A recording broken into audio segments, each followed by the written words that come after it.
오늘 우리 이백규 집사님, 이성순 집사님, 우리 자제 되시는 우리 종인군, 종영군이 오늘 짝지를 데리고 왔습니다. 여러분 우리 박수로 환영하겠습니다. 네. 우리 앞으로 우리 믿음 생활 잘할 수 있도록 여러분 많이 기도해 주시고 우리 교회가 우리 많이 기도했습니다. 근데 우리 좋은 짝들 만나서 아름다운 가정 이루어서 너무 감사를 드립니다. 여러분 오늘은 우리 장로님 기도하신 대로 종료주일입니다.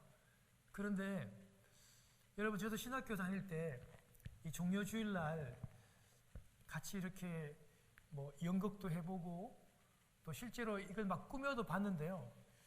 그런데 우리가 놓치는 부분들이 있습니다.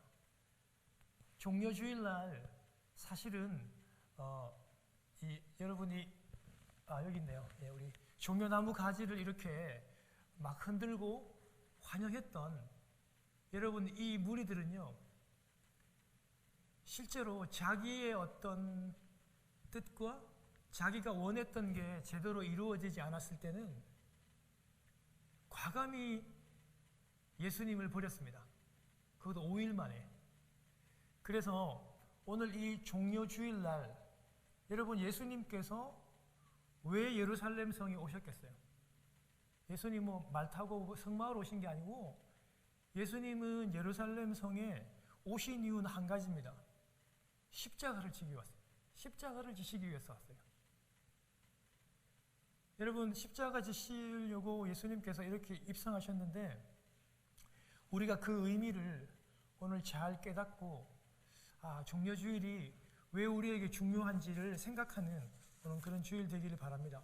여러분 요즘 사람들은요 나귀 있잖아요. 나귀 하면 그렇게 존귀한 동물로 보지 않습니다. 왜냐하면 우리 동화나 만화 같은 데 보면 아주 엉뚱하고 주인 말 잘 듣지 않고 고집불통의 존재로 그렇게 그려집니다. 긍정적이지가 않습니다. 그런데요 고대에서는 이 나귀의 이미지가 전혀 우리가 생각하는 거와는 다릅니다. 여러분이 나귀는요 굉장히 존귀한 존재로 특별히 그 왕권과 때로는 겸손과 평화를 가리키는 실제로 그런 괜찮은 그런 동물입니다. 여러분 실제로 이 나귀는 말보다는 작지만 굉장히 아주 똑똑하고 스마트하고 상황 판단을 굉장히 잘한다 그래요. 그리고 성격도 아주 강직하고 실제로 많이 사는 경우에는 60년까지도 그렇게 산다고 해요. 여러분 그런데 예수님께서 스가랴 9장 9절에 예언하신 대로 예수님이 아무렇게나 하시지 않거든요. 말씀을 따라가지고 나귀를 타고 오는데 그것도 큰 성인 나귀가 아니라 어린 나귀를 타고 오시는 거예요. 여러분 나귀는 원래 사람이 타는 동물이 아닙니다. 물론 타기도 하지만 말을 타죠.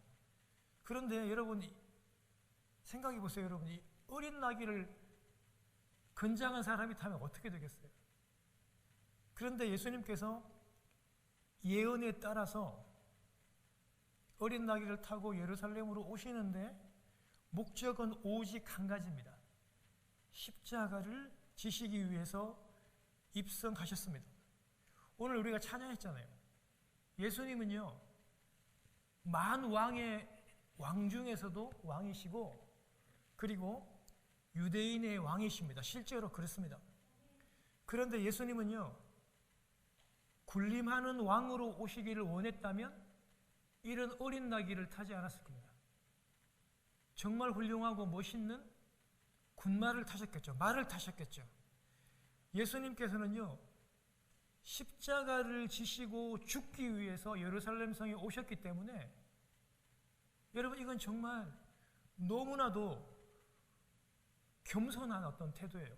여러분 생각해 보세요. 여러분 고대의 왕들은요 사람의 목숨을 그냥 파리 목숨처럼 여겨요. 원래 여러분 왕들이 그랬다고요. 그런데 예루살렘 성에 들어오신 그 평화의 왕, 겸손의 왕 예수 그리스도는 왕이신데 자기가 죽어요. 여러분 말이 안 되잖아요. 왕인데 자기가 죽어서 백성들을 살리겠대요. 그런 예수님이시니까 말을 타고 와서 백성들을 휘어잡거나 군림하는 게 아니라 어린 나귀를 타고 오셔서 섬기기를 원하셨던 것이에요. 여러분, 주님이 입성할 때 여러분 예루살렘 안에 사는 사람들이, 그리고 여러분 지금 6월절이니까 여러 디아스포라라 그러죠. 여러분, 저희들이 사실은 유대인들 놓치면 디아스포라예요. 한국 사람이지만 외국에 사는 재미교포들이잖아요. 이런 사람들을 디아스포라라 그러거든요. 그런데 여러분, 이 디아스포라가 6월절이 되면요, 순식간에 수많은 사람들이 예루살렘으로 이렇게 제사하고 경배하기 위해서 모입니다. 예루살렘 성이 그 당시에 대략 한 10만 명이 살았대요. 그런데 6월절이 되면 여러분이 역사가 요세푸스라고 하는 사람은요 270만 명까지 모였대요. 많은 학자들이 그 정도까지는 아니라고 얘기하지만, 많은 학자들이 그래도 최소한 100만 명 이상은 예루살렘 성 안에 주민과 이 디아스포라 순례객들이 함께 모여가지고 이렇게 운집회에 있었던 겁니다. 여러분, 6월절은요 오늘 미국으로 치면, 한국으로 치면 독립기념일이고 광복절 같은 날이에요. 억압당했던 이집트로부터 해방한 날이거든요.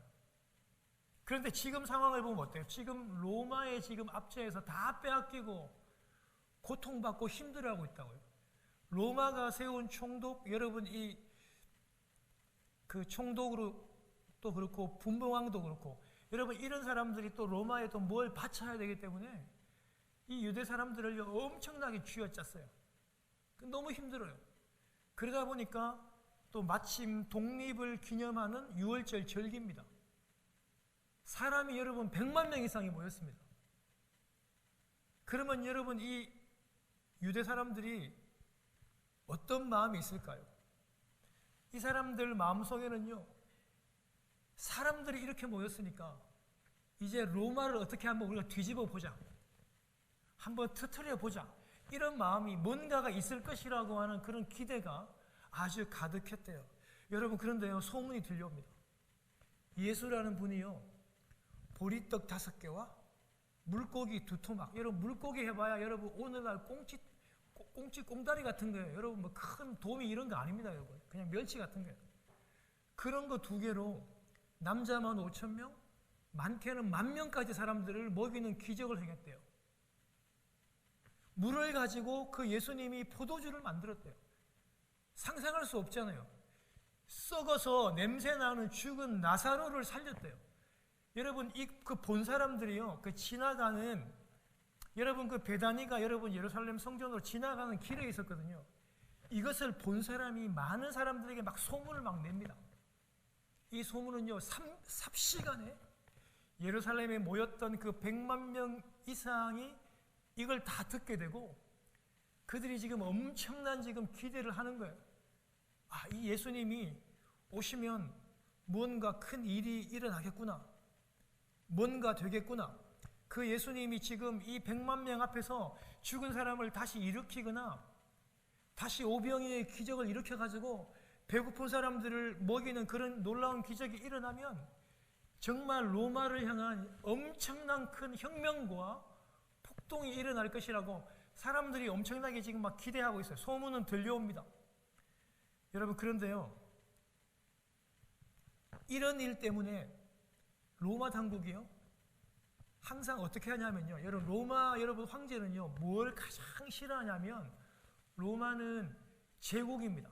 전 세계를 다 제패했기 때문에 로마는 여러분 이 팍스 로마나를 지향하거든요. 뭐냐면은 평화의 로마를 강한 힘으로 눌러가지고 그 평화롭게 자기 다스기를 원해요. 그런데 자기가 다스리고 있는 여러분 이 지역에서 폭동이라든지 데모가 나면요 황제가 엄청 싫어합니다. 그래서 그 관할 지역에 있던 총독을 바로 잘라버립니다. 뒤도 돌아보지 않고 바로 보직해임 시켜요. 여러분, 이렇게 지금 로마 총독이 유대 지방의 군사들을, 여러분 평상시에는 가이샤라 빌립보라고 하는 북쪽에 여러분 그 로마 수비대가 거기 모여 있다가 6월절이 되면 100만 명 이상이 모여가지고 폭동을 일으킬, 항상 여러분 이런 그 마음의 준비가 있으니까 6월절이 되면 총독이 로마 수비대 전체를 가이샤라 빌립보로부터 예루살렘 성 안에 주둔을 시킵니다. 아예 왜요? 폭동을 못하게, 반란을 일으키지 못하도록 그렇게 하고 있는 겁니다. 그래서 여러분, 예루살렘 안에는 이 6월절에 예수님께서 지금 이 종료주일 예루살렘 성에 들어갈 그 무렵에는 예루살렘 안에 아주 팽팽한 긴장감들이 지금 그렇게 돌고 있는 것입니다. 여러분, 그런데요, 예수님이 그 당시에 소문이 나기를 지금 대제사장과 바리새인들과 서기관들이 예수님이 오면 잡아서 죽이려고 하니까 예수님이 안 오시는 것으로 다 그렇게 알고 있었는데요, 소문과는 달리 예수님께서 예루살렘 성으로 입성한다는 여러분 그런 소문이 들리기 시작했어요. 그랬더니만 여러분, 한두 명이 아니라 수백만 명이 되는 여러분 이런 많은 군중들이 하나와 같이 여러분 이런 기대감을 가지고 모두가 다 거리로 막 뛰쳐나오는데, 한 손에는 종려나무 가지를 꺾어서 흔들고 자기의 옷을 벗어가지고 예수님이 오시는 그 길에 깔았단 말이죠. 원래 여러분 이 종려나무를 흔드는 거는 6월절이 아니라 장막절에 흔듭니다. 원래 6월절에 흔들지 않아요. 그런데 왜 지금 6월절에 이 종려나무 가지를 흔드는가? 여러분, 그것은요 다 이유가 있습니다.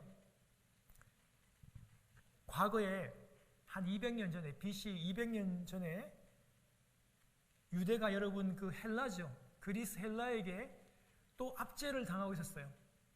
여러분, 그런데요, 마카비라고 하는 사람이 얼마나 통쾌하게 싸웠으면 이름이 마카비야. 여러분, 이게 해석하면 망치거든요. 망치처럼 막 그냥 머리 뚝배기를 막 깨듯이 이렇게 잘 싸웠다고 이름을 마카비라고 그러는 거예요. 그런데 여러분, 이 시리아 안티오쿠스 에피파네스라고 하는 여러분 이 왕이 있어요. 헬라 왕이 있는데, 이 사람이 여러분 이스라엘을 정복하고 얼마나 못됐게 하냐면, 이스라엘 사람들이 여러분 돼지를 같은 거 완전 부정한 동물이라고 하잖아요. 그거 알고 예루살렘 성전 안에 들어와서 돼지 피를 뿌리면서 제사를 드렸어요. 여러분, 이건 유대인들에게는 너무나 치욕적인 거예요. 그리고 돼지고기를 먹였어요. 그렇게 하기 싫어하는 많은 제사장과 유대인들을 죽였습니다. 그리고 할례를 못하게 하고 율법을 지키지 못하게 했어요. 여러분, 이 유대인들에게 여러분 이 안티오쿠스 에피파네스는요 정말 못되고 물리쳐야 될 그런 왕이었거든요. 그런데 마카비라고 하는 여러분 이 사람이 나타나가지고 이 헬라 왕을 전쟁을 해서 물리치고 다 쫓아낸 거예요. 그리고 여러분, 이 마카비가 예루살렘 성전 안에 들어올 때 여러분 이 백성들이 얼마나 기쁘고 좋았던지 그 종려나무 가지를 꺾어서 흔들면서 그를 향해서, 마카비 사람을 향해서 호산나라고 외쳤어요. 여러분, 우리를 구원해 달라라고 하는 이 말은 사람한테 쓰면 안 돼요. 이건 여러분 하나님께, 예수님께 쓰는 말인데 얼마나 자기들이 기뻤으면 그걸 흔들면서 호산나라고 그렇게 얘기를 했던 거예요. 여러분, 백성들이 지금 이 종려나무 가지를 꺾어서 이렇게 흔드는 이유는 예수님 당신이 우리의 왕이 되어 주셔서 마카비가 그 헬라를 향해서 그렇게 싸워 주었던 것처럼 당신이 우리 왕이 되어서 이 로마를 향하여 싸워주는 왕이 되어 주십시오. 혁명을 일으켜 주십시오. 우리를 자유케 해 주십시오라고 그렇게 얘기하는 거예요. 여러분, 또 그리고 열왕기하 9장 13절에 보면 북쪽에 예후라는 사람이 왕이 될 때 백성들이 자기 옷을 다 벗었어요.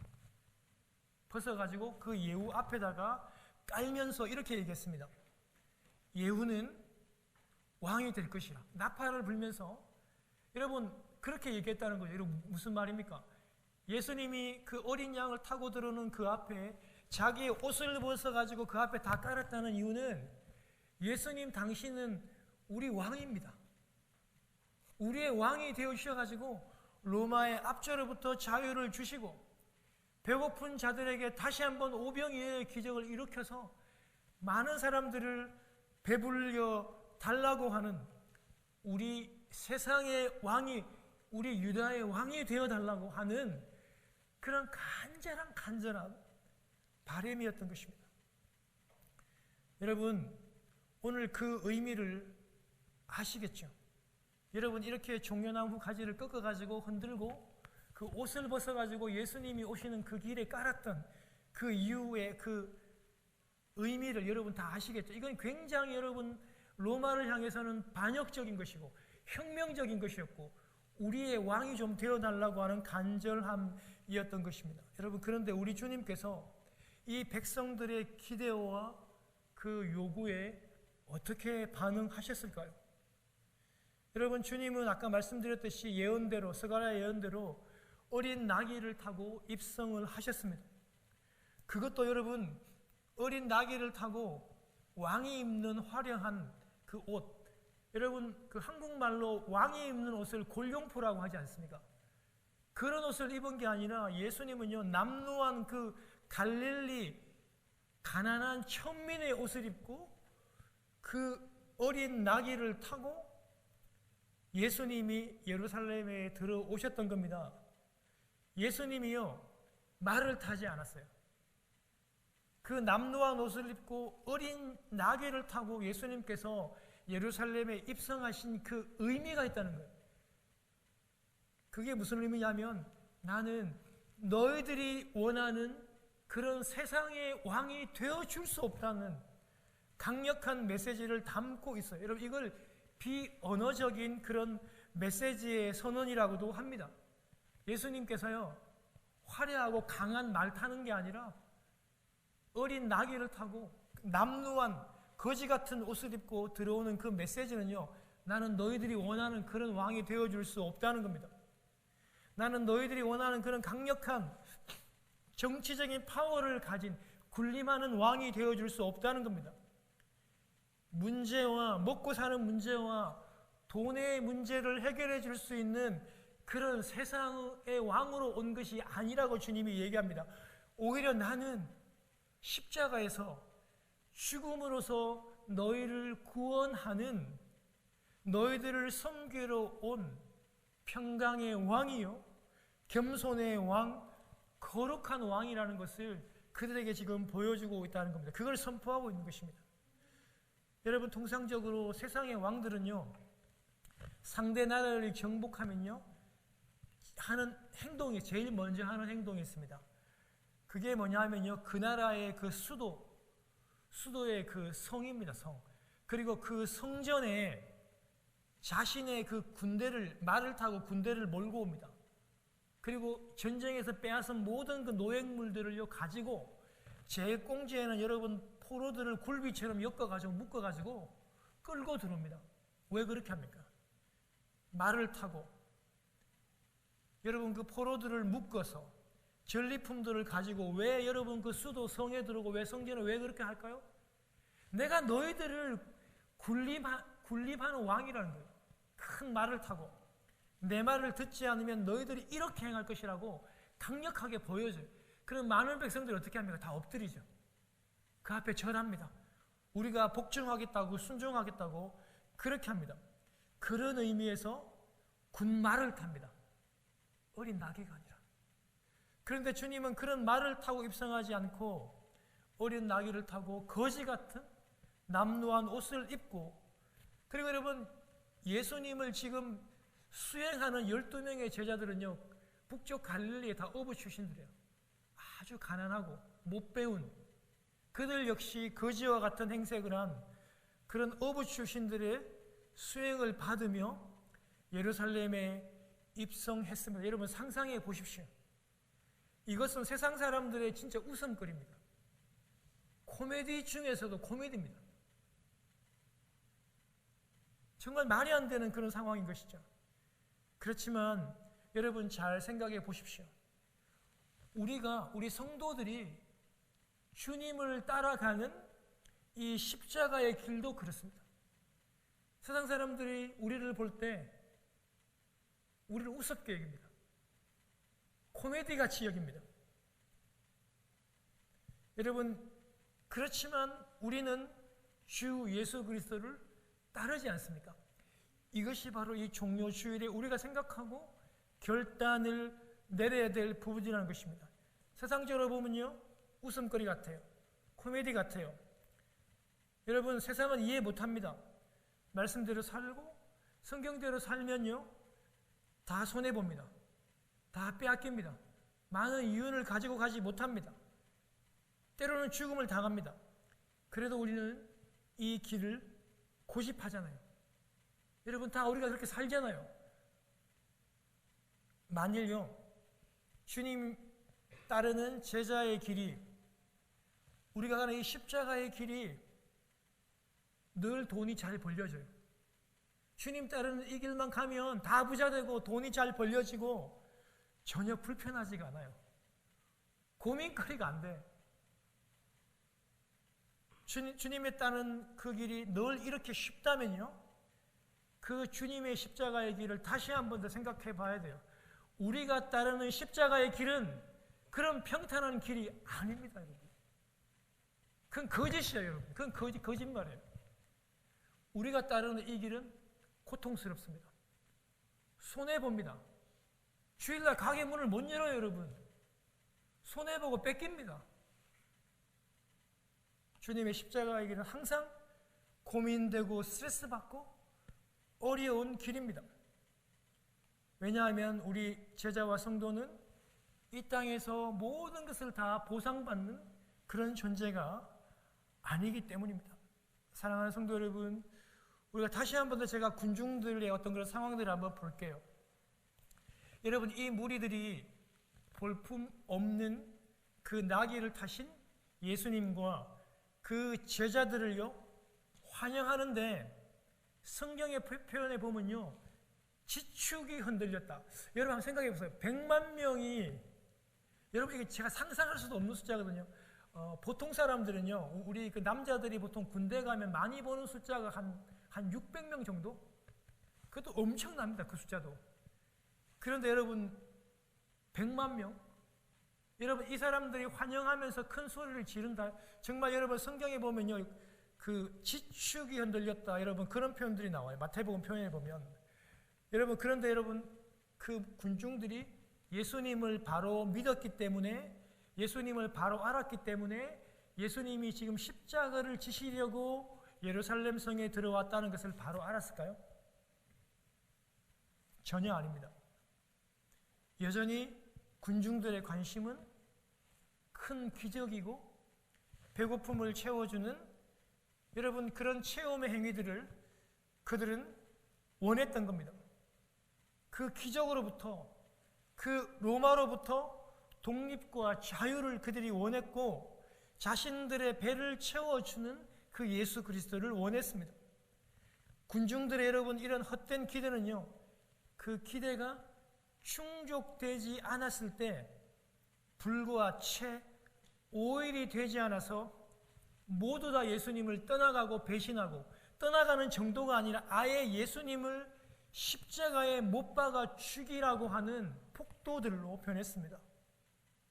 격렬하게 이렇게 환호했던, 지진이 난 것처럼 이렇게 환호했던 무리들은요, 자기의 뜻이 관철되지 않을 때 예수님을 죽이는 폭도로 변했습니다.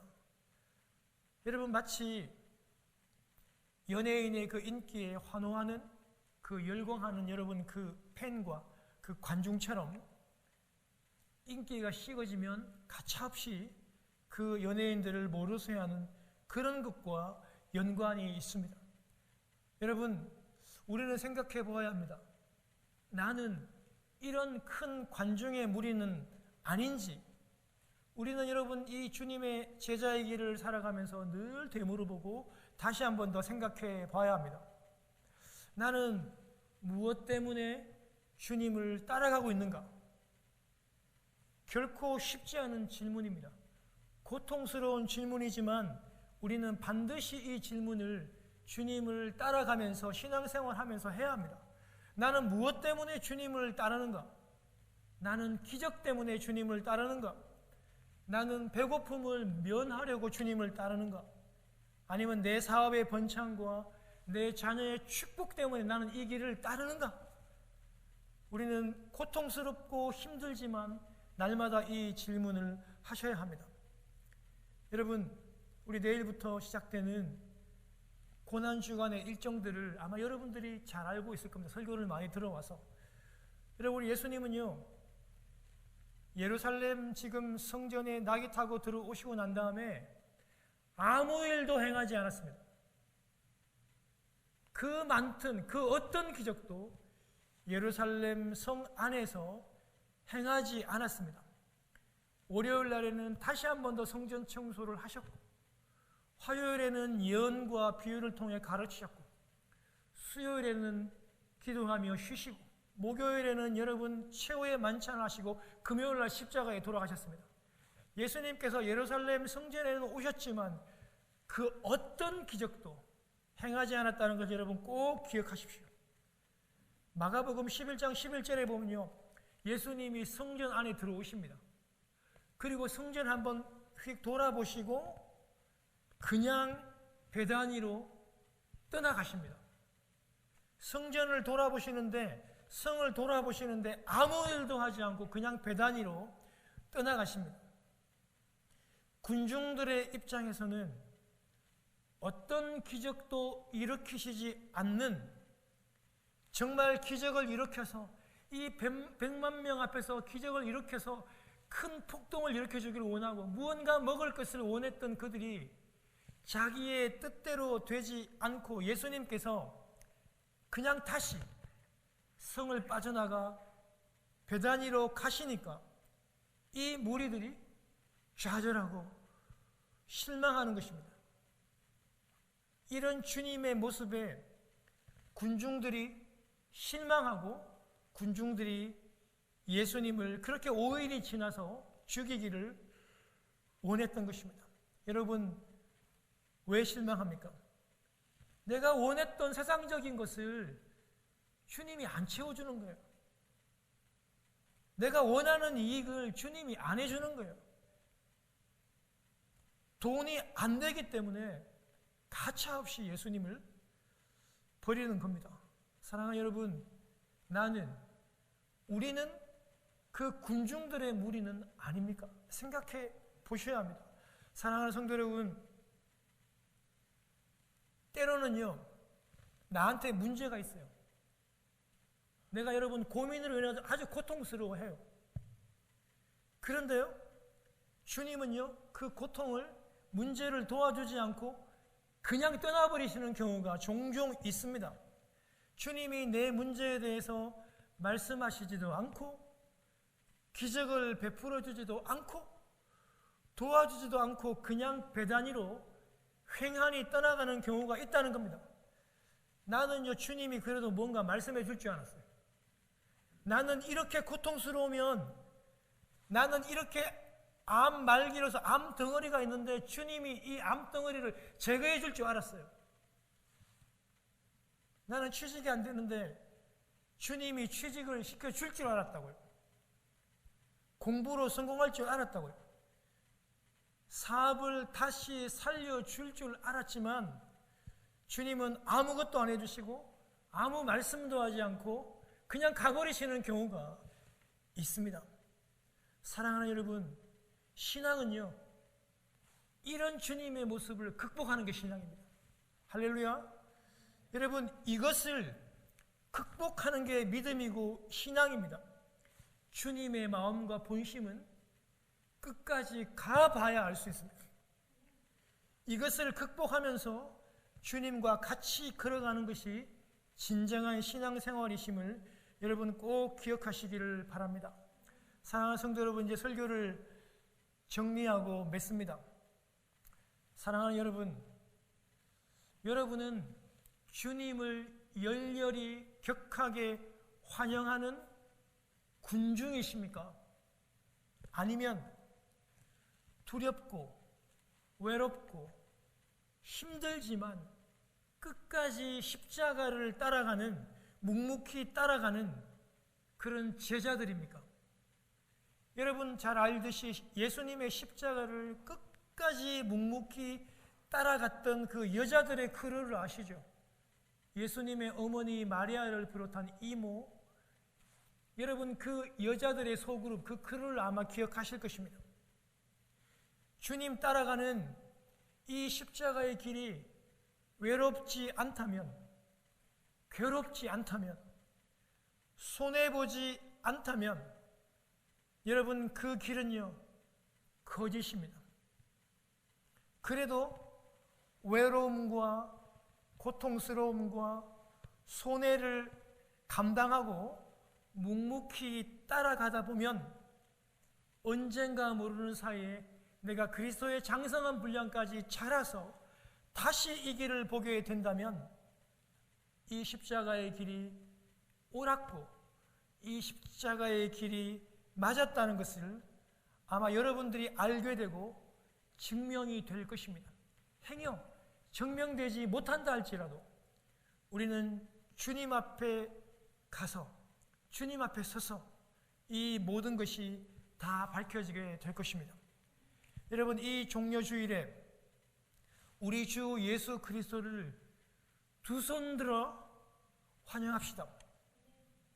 내 필요와 내 이익을 위해서가 아니라 내 유익을 위해서 환영하는 것이 아니라 여러분, 예수 그리스도를 그 죽는 곳까지 십자가까지 끝까지 따라갈 수 있는 그런 제자가 되어 이 길을 환영할 수 있는 여러분 되시기를 주님의 이름으로 축원합니다.